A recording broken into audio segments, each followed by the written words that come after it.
Selamat datang dalam perjalanan epik menelusuri jejak salah satu kerajaan maritim terbesar yang pernah ada di Nusantara, Kerajaan Sriwijaya. Mari kita selami lebih dalam sejarahnya yang gemilang, dari awal mula berdirinya hingga warisan yang ditinggalkannya. Menurut catatan kuno dan prasasti yang ditemukan, Kerajaan Sriwijaya diperkirakan telah berdiri sejak abad ke-7 Masehi. Seorang biksu Tiongkok bernama I Ching yang mengunjungi Sriwijaya pada tahun 671 TM menggambarkan sebuah kerajaan yang makmur dan menjadi pusat pembelajaran agama Buddha yang sangat penting di Asia Tenggara.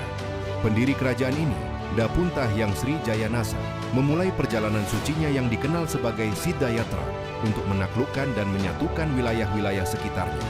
Dengan pusat pemerintahan yang diyakini berada di sekitar Palembang, Sumatera Selatan, Sriwijaya dengan cepat membangun fondasi sebagai kekuatan maritim yang dominan.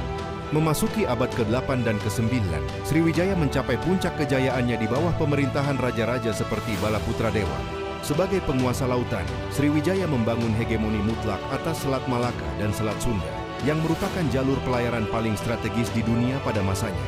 Dengan armada laut yang besar dan ditakuti, mereka mengontrol lalu lintas perdagangan, mengenakan pajak pada setiap kapal yang melintas, dan menjadikan Sriwijaya sebagai pusat perdagangan internasional yang kaya raya.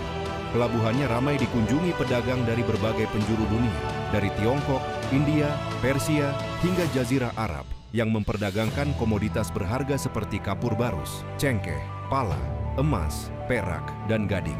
Sriwijaya bukan hanya perkasa di lautan, tetapi juga menjadi mercusuar peradaban dan ilmu pengetahuan. Gorawan Tain Tikarola si pusat peningkenebangan agama Buddha, aliran Mahayana yang sangat dihormati.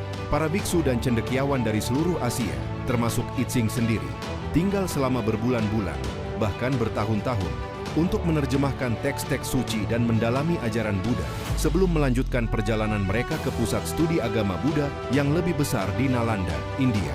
Raja-raja Sriwijaya dikenal sebagai pelindung agama dan ilmu pengetahuan yang mendanai pembangunan vihara dan pusat-pusat studi yang megah, menunjukkan betapa dalamnya pengaruh spiritual dan intelektual kerajaan ini. Namun seperti roda sejarah yang terus berputar, tidak ada kejayaan yang abadi. Kemunduran Sriwijaya dimulai pada abad ke-11 setelah serangan dahsyat dari kerajaan Chola dari India pada tahun 1025 yang secara signifikan melemahkan kekuatan maritimnya. Selain itu, munculnya kekuatan-kekuatan baru di sekitarnya seperti kerajaan Singasari dan kemudian Majapahit di Jawa perlahan-lahan menggerogoti hegemoni Sriwijaya. Perubahan rute perdagangan dan pendangkalan sungai yang menjadi pusat aktivitasnya juga turut mempercepat keruntuhannya. Pada akhir abad ke-13, riwayat kerajaan maritim yang pernah berjaya ini pun berakhir, meninggalkan warisan sejarah yang tak ternilai.